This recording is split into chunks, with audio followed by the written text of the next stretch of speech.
My guests today are Michael DiPietro and Marcey Donnelly. They are the co-authors of the Inside Guide, Breaking Through to Intuitive Wisdom and Inspired Living. Welcome to the show. Will you tell us a little about yourselves? Sure. Thanks for having us, Boston. It's really a pleasure to be here. I'm a guide myself. That's how I call myself. And I've been working with the inner realm probably for the last 30 years in my work. I initially started in body work and energy work. I've trained a lot in martial arts and Zen meditation and just a lot of contemplative practices, and then fused a lot of that with neuro-linguistic programming to really come up with a powerful tool set for getting people to shift their realities and to really wake up to who they are at deeper and deeper levels. And of course, the mythic is such a huge part of that journey because it's really what we have to encounter on that way inward is a lot of those mythic themes and how they inform us. So I'm really excited to be here and talk about that today. Beautiful. Thank you. I want to grab hold of those two words, inner realm, and come back to those a bit later. Marcey, tell us about yourself. Hi, thanks for having us, Boston. I actually started as a client of Michael's, but started my spiritual journey, I would say, kind of as a late teenager in the mystic realms of meditation and other practices at our local crystal shop. And it's always been inside of me. And so I've had practices over the years, but as I became a wife and a mother, an employee, and lived in the rat race of our times out here in California, I really realized that something was missing and I wasn't sure what it was. And that's when I met Michael about 6 years ago. And he really cracked open a new view of what this inside realm was. It just opened up a door to what really was missing in my life, which was a connection to my true nature. Since then, it's been an exploration and really living that practice in my daily life. So it's not just during a meditation can I be in touch. It's actually showing up in my daily life as a parent, as a wife, as a employee, and now as a writer and somebody who is co-facilitating workshops and retreats. I can now start living out the second part of my life, following my passion, which really I think that was what was missing. As a Passion. not to spoil the ending, but yeah, that's exactly what I was really longing for, and that's what I get to experience every day of my life. There's a quote in the book that I wrote down that said the journey to self-discovery is a lifestyle choice. How did you go from a coach client relationship to collaborating on this book? So my side of the story is I got this phone call out of nowhere, and usually I'm the one calling Michael to set up appointments. And I got this phone call, and he asked if I wanted to write a book and with him, and I said, absolutely, I would love to. And I know nothing about the publishing world. I've never written a book. I have no idea what I'm doing, but if you're open to it, I would love to jump in. And so it was an immediate yes, but I'll let Michael say his side of what happened before I got that phone call. So, about a couple months prior to that phone call, I was really researching how to do this in collaboration because I knew I needed someone to bounce off the dialogue with. I'm not really a strong writer, but when I'm talking to someone, it seems to come through pretty easily. So, I had a clear outline that I had written down for this, and I started meditating about who's going to be this person. And the first time in meditation, Marcey popped up in my meditation, and I'm like, oh, that's random. And I thought, wow, okay. And I thought, well, she's a client, probably not the best choice. So I went back and meditated again a second time. Marcey pops up again, and I'm like, all right, let me think about that. I go a third time again. Marcey's popping up this time, really clear and vivid, and I'm like, all right, I get it. It's Marcey. And so I at that point, I got up and made that phone call immediately, and that was the response I got. And what turned out to be, I didn't know at that time. I feel like it was a real intuitive decision. I didn't know why Marcey was the right person, but as our relationship unfolded in the collaboration, it turned out to be an amazing connection. And we really work kind of two sides of the brain. So Marcy's a little more logical. She's super organized. I'm more visionary and abstract. And so we really found a way to harness that synthesis of those two elements and bring them together. And it's just been an amazing journey. We produce a lot of work. We get along great and we have a lot of fun doing it. So it turned out to be an amazing choice of partnership. One way I think about creative ideas and creative undertakings is that they have an autonomy and an opinion of their own, and they find the people to bring them into the world, and to have you two from different parts of the brain, as you say, together you could midwife this book. What was the spark behind the book itself when you said, I want to write a book? What was this book? It's been in me for years. Through the years, just learning, collecting information. My brain is like a card catalog system of storing all these things I've picked up through 20 years of studies. And so I knew I had a book in me. And I think I had to get to a point in my own development where I felt confident enough to put that out there. One of the things that any artist goes through is this artist angst we all have to face of, wow, I'm really going to express myself and be vulnerable to the world and open myself to that feedback. And so you have to be at a place where you're comfortable with that. And I think with the nature of this content, it took time to cook. It took time to gestate. And I had to be at a place in my own maturity where I felt I could really get behind it and express that and do that in a clear and concise way. So I think it just took time. And the time was right. It was, the pandemic was winding down, and it just seemed to emerge. It was a call and I answered it at that time. That's a perfect segue. Answering the call brings us squarely into the hero's journey. Inside the book, you talk about the village and the mountaintop, which coincides with the hero's journey. When you talk about the village and the mountaintop, what are those images for you? To me, the mountaintop is our peak experience. Anytime we step out of our normal everyday reality to have some sort of extra normal experience, something that's a moment of clarity, a moment of peace, a sunset that inspires awe. We get these little glimpses every once in a while.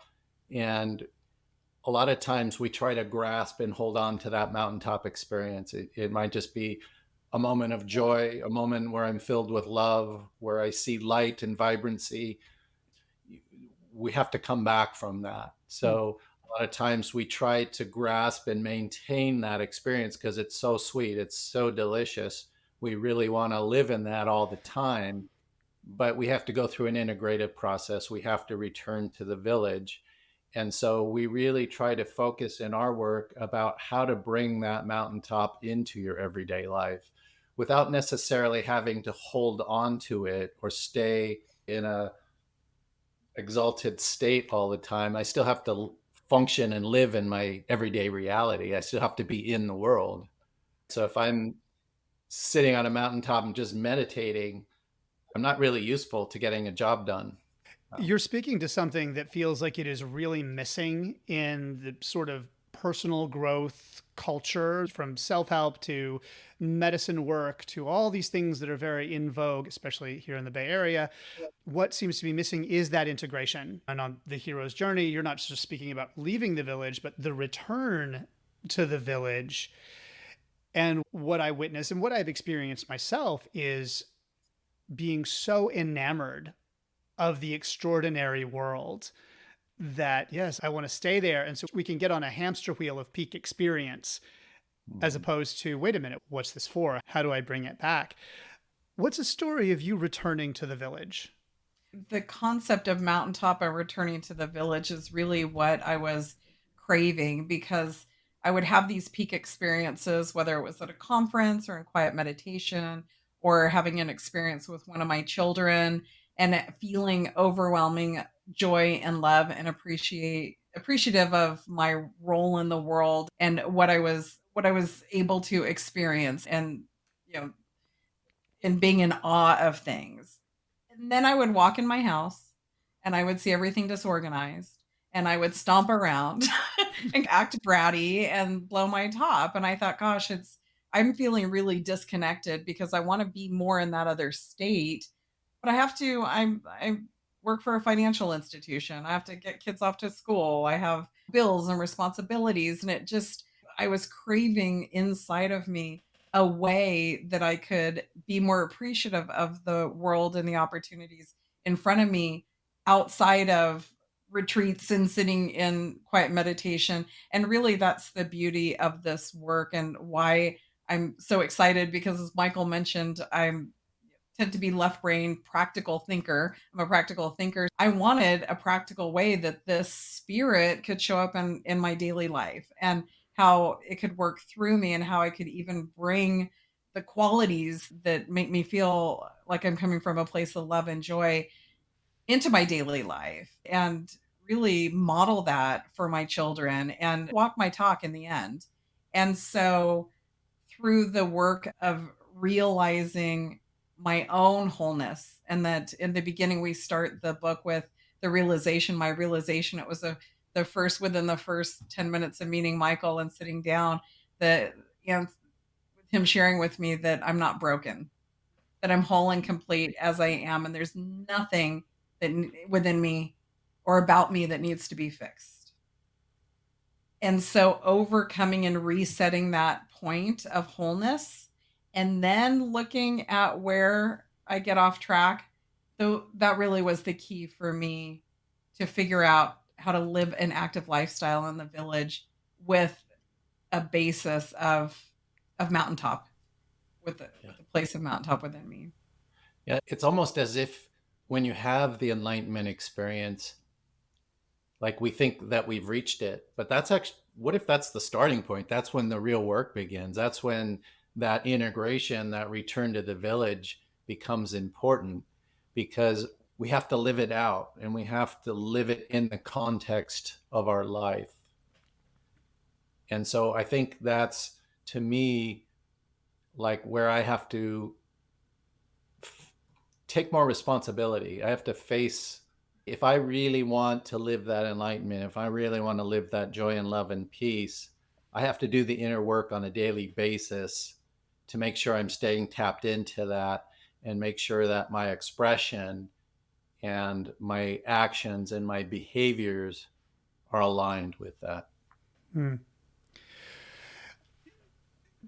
So many things, ideas just exploded for me right there. One of them is you're speaking to this idea of enlightenment as there's some people hear enlightenment and they hear the destination that you get to and then you're there, and this idea that you can be anywhere forever. But as we know, no matter where we go, life continues and it brings us new things. Maybe this is an Eastern versus Western concept, or maybe it's, I don't know, it's definitely a Christian concept that heaven is a place you get to. But there's something about this integration of like living a life, having the mountaintop experience. What's the old story, short story that says, what does the unenlightened man do? Chop wood and carry water. What does the enlightened man do? Chop wood and carry water. It's, it's like that. And I'm trying to pull forth this other Marcey, when you were talking. I was wondering about the process of connecting those dots so you're having this experience of desiring more, and you met Michael, and then these things got woven together. You started having more of a mountaintop in the village unified experience. How did that go? Yeah, it was definitely a process that was initiated through this realization that I was already whole. Hmm. And my response to him was, you know how many thousands of dollars I've spent on books and retreats and therapy? What do you mean nothing is broken? I Something's broken. That's my belief, is that it's nothing around me, it's me. And so that was the initial shift. And then after that, it was really learning how my brain works, how I lived most of my life from the neck up, disconnected from my body. So it was understanding my history, my stories, my programming, and through neuro-linguistic programming and all the tools that Michael's developed over the years, doing some real adjustments to those memories and those states so that I could change those programs, which I had never experienced that before. I'm really good at repeating the stories as to why I am the way that I am, but not actually shifting them. And through therapy, I couldn't either. It was really recounting those stories, which in the end didn't actually disconnect the triggers and disconnect the pain associated. And so part of it was reprogramming the brain. The second part, or a big component, was also reconnecting to the intuition and my unconscious that really lies within my body. And I spent a lot of years disconnected. And that's a process that's continuing for me also, is learning to trust my intuition, listening to my body, and really trusting myself. And so it's a lot of inner reflection. And then where this really took off, and we call it the something more factor, when synchronicities show up and amazing little coincidences show up, is really when I start calming down the inner patterns and understanding those more, and frankly accepting a lot of things that I was pushing back on and resisting. Once I was able to do that, then instead of being inwardly faced, I was able to then start projecting outwards and showing up and viewing the world and my daily triumphs and difficult challenges from a different state. And that is the irony, is we do this inner work so that we could show up in the world to live our purpose. And that is really the spiritual piece for me of bringing Mountaintop into my daily life. And this idea that we're naturally perfect, whole, complete entities, and this paradox, like the personal development paradox. So what are we developing if we're already naturally creative, resourceful, whole, complete? But we are looking for something. There's some desire. If we're not broken, what is this personal growth thing all about? And while I have my own answers to that, I'm curious about your answer, Michael. Whole and complete is the place we're working from. I still have to live out my personality. Mm-hmm.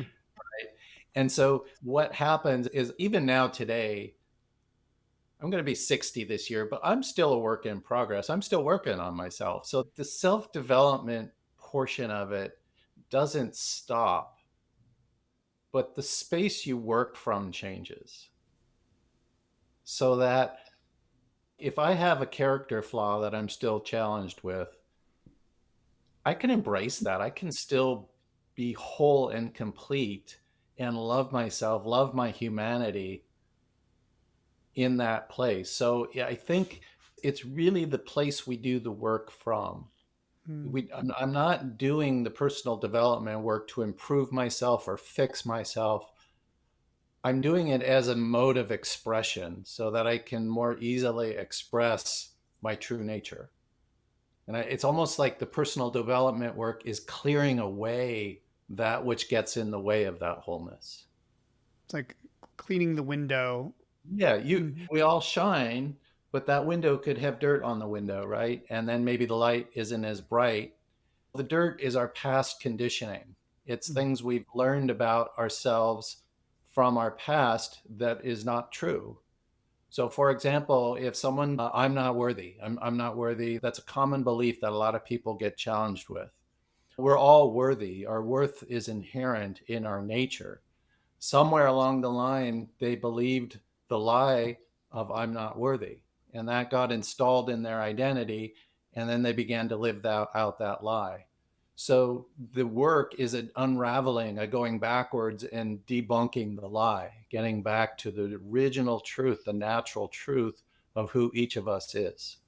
And I want to pull the word myth into this. We talked about facing the mythic realm of things to get back to this truth of who we are. When you think about myth or archetypes and how they play into this work, where do they show up? I would say as you encounter these patterns that we live through. Some of them are personal patterns that I've created in my past and in my adaptation to life. We call that conditioning. Some of these patterns that we're also living out are collective patterns. They're patterns that we're all subject to, and they give us energy, they give us life, they give us themes to act out. So in the Mythic, I like the magician. I just think that's a fun archetype to play in, or the warrior, or the mother, or the crone, the king and the queen, right? So there's all these different archetypes. And as we go deeper and deeper and deeper, and we're going to that core, it's almost like this realm is sitting there as another gateway that we need to pass through. And it's not a bad gateway, it's a natural gateway that gives us more energy to play in the world. So we don't see it as a problem, we see it as something that wants expression. Mhm. The problem with archetype and myth is when people get too identified with it, when they get sucked into the archetype itself, and then it takes over. That makes me think also of, and this is a transition into from the I to the we, that moving inward to moving outward. But we also find archetypal resonance can pull multiple people into playing out mythic stories. We see Cinderella or and really choose your fairy tale. People are playing them out and they're colluding into different stories. So if we over-identify with a myth or an archetype, somebody else is definitely willing to over-identify with a different one. And then here we are trying to make sense of our experience through a story that may or may not have a resolution. What also makes me wonder is, oh, wow, what happens if we stop doing that? What's underneath the mythic if we are more connected to that authentic source that is playing out the myth, that is grabbed in the archetype? Mm-hmm. Marcey, you mentioned going from being inward focused to being outward focused, and these synchronicities started to open up. And synchronicity is something I'm very interested in. What's the access point from going from that sort of random chaos to a synchronistic experience? Life is just so much easier for me. I get so much more done by doing less, which is almost unbelievable. If you would have told me 5 or 6 years ago that was a possibility. Michael and I are working on being outcome oriented. So, really connecting to the energy of larger purpose and larger outcomes that we desire, and playing around in that field as if we already had that. And as things start showing up, which I would call synchronistic, I'm actually documenting them. I call it evidence. Tactical left brain, here's evidence that this is working. Sometimes it's little things like running into people or receiving a phone call that was unexpected, things just showing up that I didn't have to work for, I didn't have to plan. We call it flow state. And I think that there's a range of flow.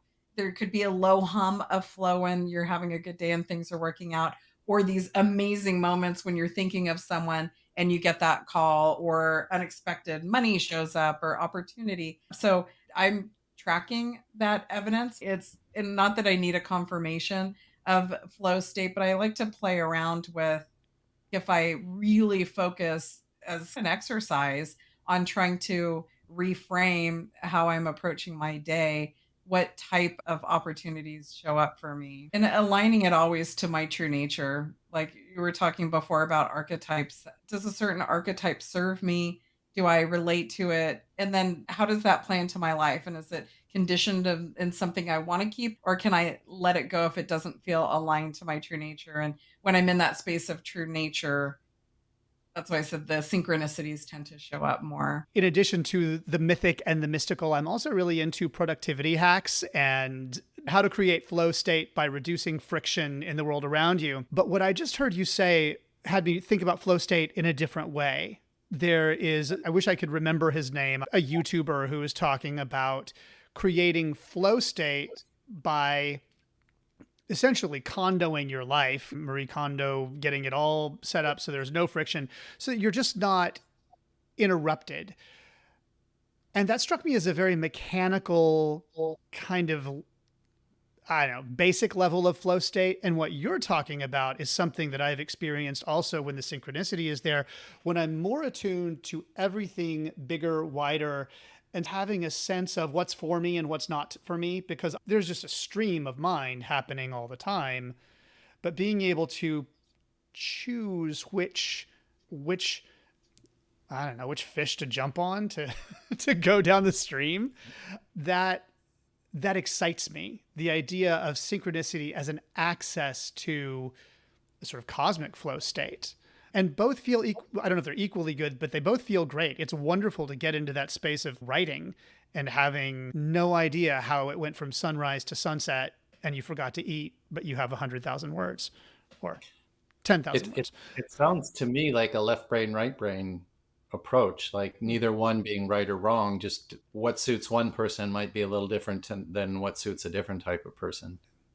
I think that flow state and the synchronicity are also signposts. When we're doing the inner work and we're just being deeply tuned, I call it sitting in the silence or sitting in the mystery at the center of our being.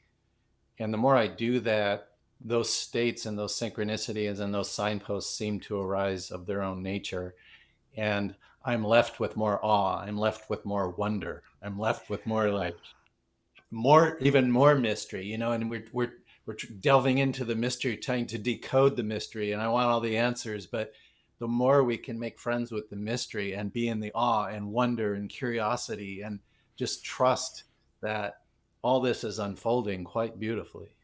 I think those signposts, they help us know we're going in the right direction. And another thing that's come up here a couple of times is purpose. When you think of purpose in the context of your work, where does purpose live?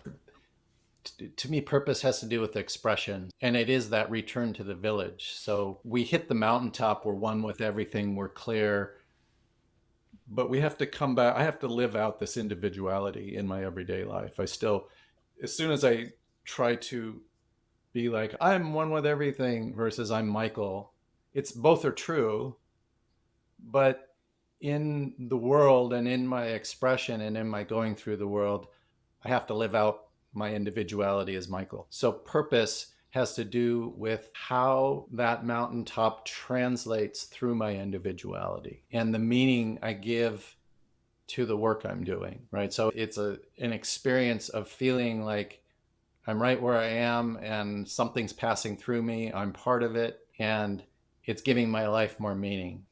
It's giving me, for me, a sense of giving back. Marcey and I talk a lot about being of service, and really in our expression and in our offering, we not only look at our personal stake, but we also look at how we're being called to tailor our offering to what humanity is asking for. What is the need?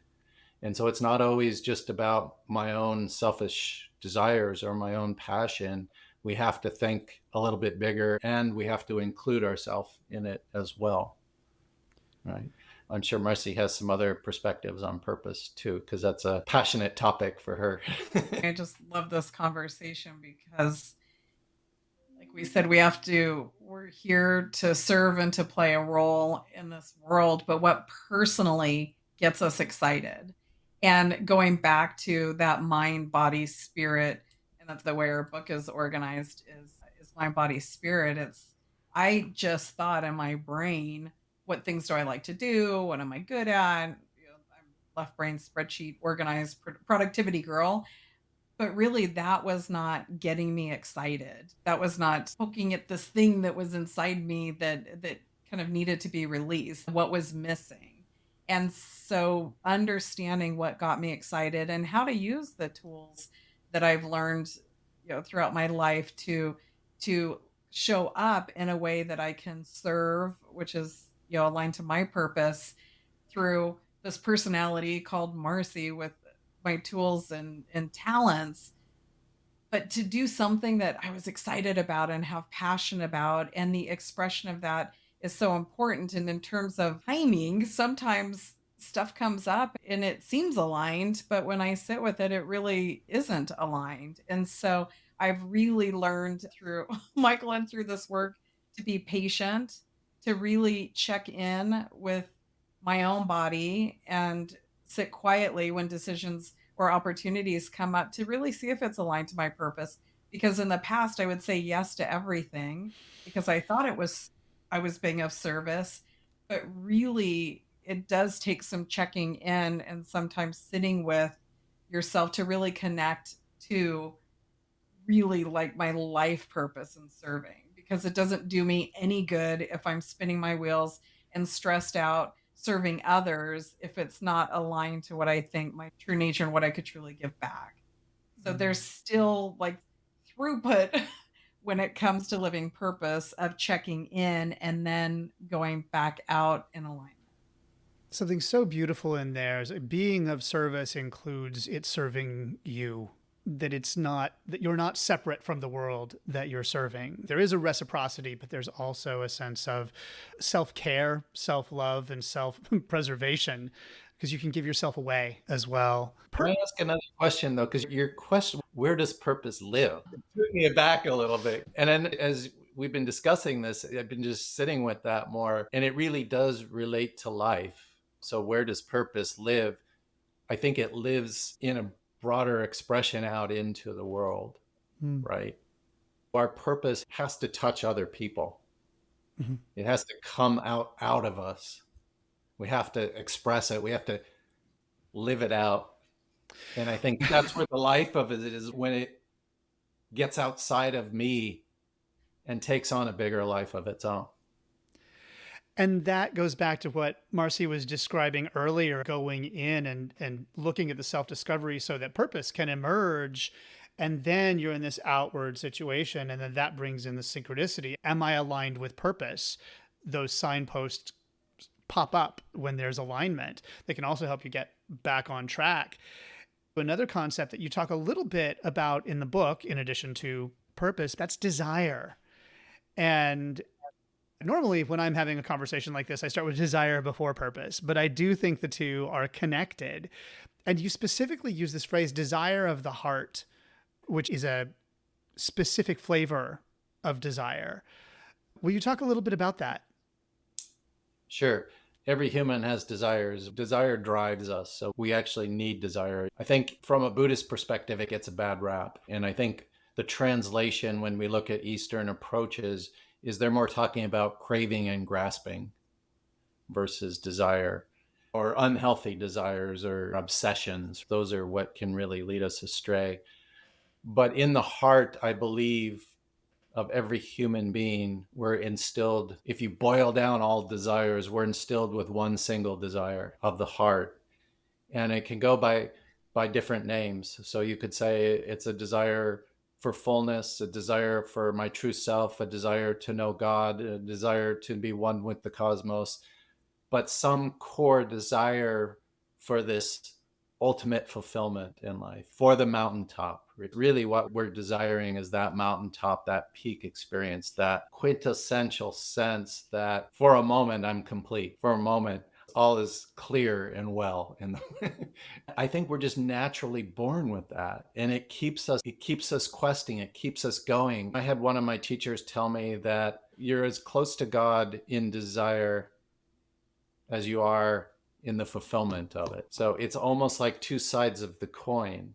And one side is the desire, feeling like something's missing. The other side is the fulfillment of that thing that we think is missing, but they're actually the same experience. I'm going to get Greek here for just a second with the idea of eros. And I wonder about these words when we talk about desire and how it gets a bad rap in Eastern philosophy, and it has a different connotation in other philosophies. But Eros was one of the primordial entities, and it was just this magnetism that had the universe want to be closer to itself in a sense, and it's what keeps things in motion. It's protons and electrons connecting, staying in relationship. It's us also the urge to mate or procreate, the desire for enlightenment, that it all comes down to some sort of magnetism between just wanting something that pulls us forward in life. And eventually that Aphrodite shows up, and it's a different flavor of love. And you have a universal Aphrodite, and then you have a personal Aphrodite, which was more of the carnal. And I think that's where we start thinking about the carnal desire, the basic desire, the quick fix, but that there's this cosmic flavor of desire that has us want wholeness, the peak experience. And then we get a moment where it suspends and all is perfect, whole, and complete. And then we're back in the world. This conversation is making me very aware of the fractal nature of this, that these things can happen in a few minutes, they can happen over hours, and they can happen over a lifetime, leaving, having a mountaintop experience, returning to the village. Marcey, what about desire for you? When you mentioned desire, it reminds me too that it's probably a practice I could still work on, which is sitting with desire and not fulfilling it. Because we try and avoid pain.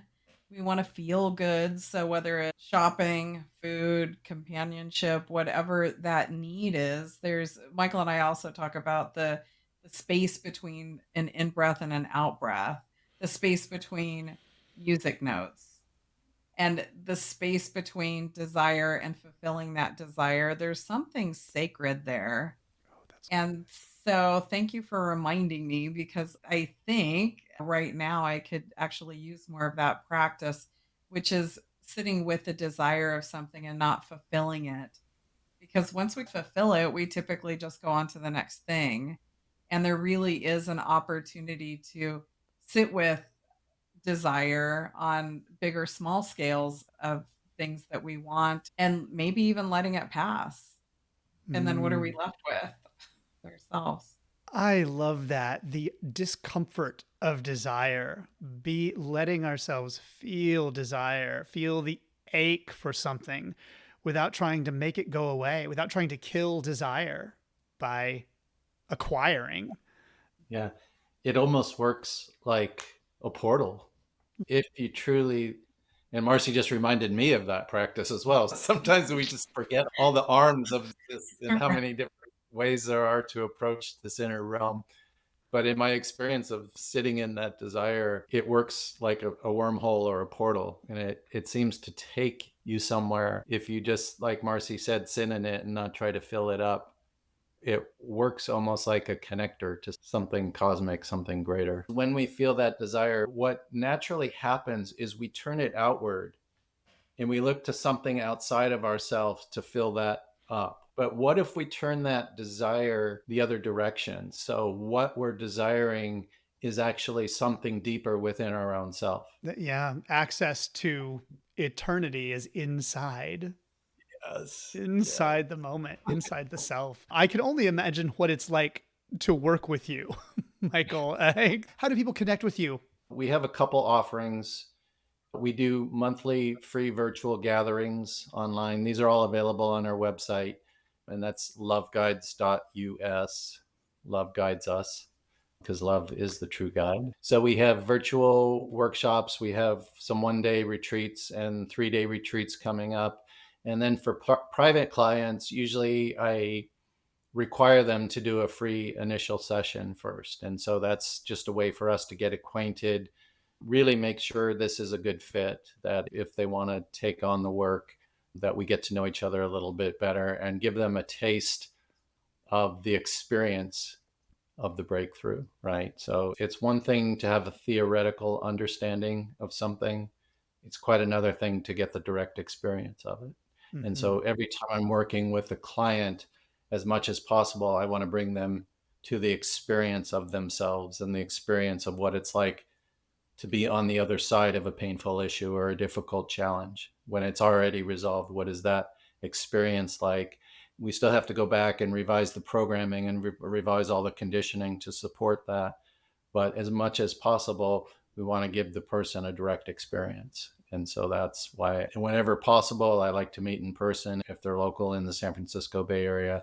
Otherwise, the virtual sessions work pretty well. And again, the workshops are a way to deepen in community and group and to feel the group support. We typically in the workshops go a lot deeper because we have a bigger energy field. In the book, you talk about the vision of the world, a vision for the world, a vision of the future. And you specifically call out that a utopian fantasy is not particularly useful. And I really appreciated that. And you also point toward a vision of interconnectedness. And when you think about the work that you're doing, what you are both called to do here, that you're You're doing your own work in service to this work and sharing it with the world. What is the world that you want to contribute to? What's the vision? Just that we can be more conscious. Um, this is a tricky discussion because people are at different levels of consciousness and awareness. Mm-hmm. And as we explore that, we also have to affirm that if someone is at a different level of awareness or consciousness, doesn't mean they're at a different level of value.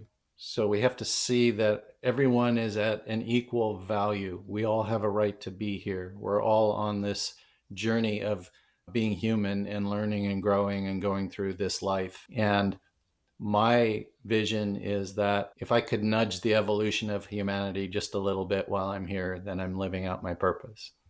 I was thinking kind of a step down to show by example that you could step off the train. Our society benefits from us feeling broken. It almost needs us to look for the next thing that's going to fix us and make us feel better. And we're a consumer society. And so seeing suffering because this itch is never scratched and you can continue to chase whether it's a dream, an expectation, what's expectation within family, society. And so to know that there's another option, that you could step off this crazy train and that there's another way to live your life. And that's what I couldn't even imagine for myself 5 or 6 years ago because I thought I was being productive and a good employee, a good spouse, a good mother, a good community member. But inside, I knew that I wasn't being authentic and that I was in some pain and that it wasn't fun. But from the outside, everything really looked okay. And that's what I want for the people in my community in our world is that there's another option, there's another way, and it shows up and looks differently for everyone. But there's a common theme with the people that I know and what I hear and what I see online that there's this desire to fulfill something and that there's a whole bunch of answers that are going to be marketed to you. And high tech society we live in, it feels personal because it's all derived data that's marketed specifically to us. And so it's easy to get caught up in those outside answers or those outside desires and trying to fulfill what's missing. And so that's my hope is that because I've experienced it and learned it for myself in my ripe old age, that that's available to others and that there's a different way to do it that's so much more fulfilling and easier. Maybe we're actually on this planet to enjoy being on this planet. What a radical concept that would be. We're not here to suffer and contribute to the GDP. In the background of this conversation, I'm actually nervous about saying this out loud, is age. Michael, you said you're getting close to 60. I'm getting close to 50. I don't know how old you are, Marcey, but we're in this midlife space. And it is a really funny thing after you've gone on the wheel a few times and you've chased the capitalist MacGuffin enough times and you go, wait a minute, it never fills the void. I always think it's going to, and it never does. What's wrong with me? Why isn't it working? And somewhere around midlife, we get that it was a trick. And there's something about holding that space, watching younger people, this massive younger generation, chase the same things we chased and going, okay, it's really important to keep this conversation alive. Not just working privately, although I'm a coach myself and working privately is important, but being out in the space, that's where it's at. And anybody at any age can turn there. Pardon me for waxing philosophical there about that, but it feels important.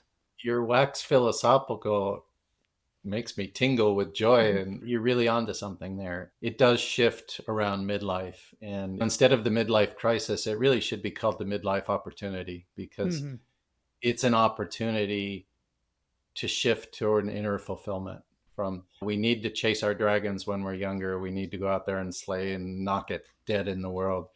But that opportunity at midlife, and it can come earlier too. I know a lot of young kids, and especially now with the way the world is, there's some really sharp kids in their 20s and 30s who are pretty tapped in and are very aware of who they are and how they can operate effectively in the world. So it's not bound to midlife, but midlife is an opportunity.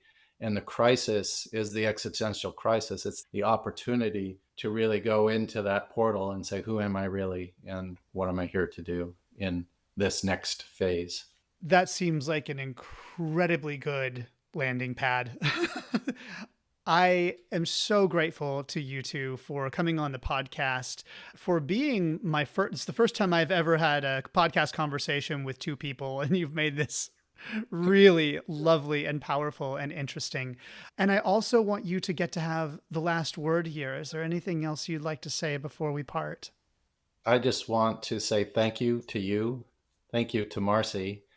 It just is always such a treat to get to be in these topics and be in this realm that it's interdirected, but it's showing up in the world around us too.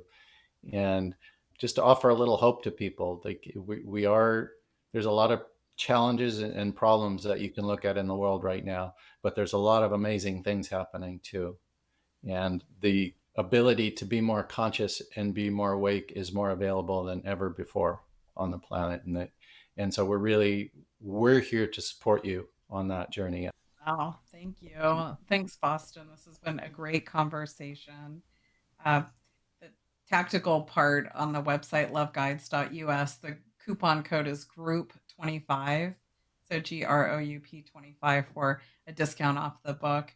But this is really what we love doing, is just growing a community of like-minded thinkers and putting some attention on the love and the opportunity that's out there to not just be a guru sitting on a mountaintop and being at peace, but actually bringing that back into our communities, back into our houses in this authentic way to affect our neighborhoods, our children, our family around us, to really start shifting some of the patterns that ancestry sometimes as generations need.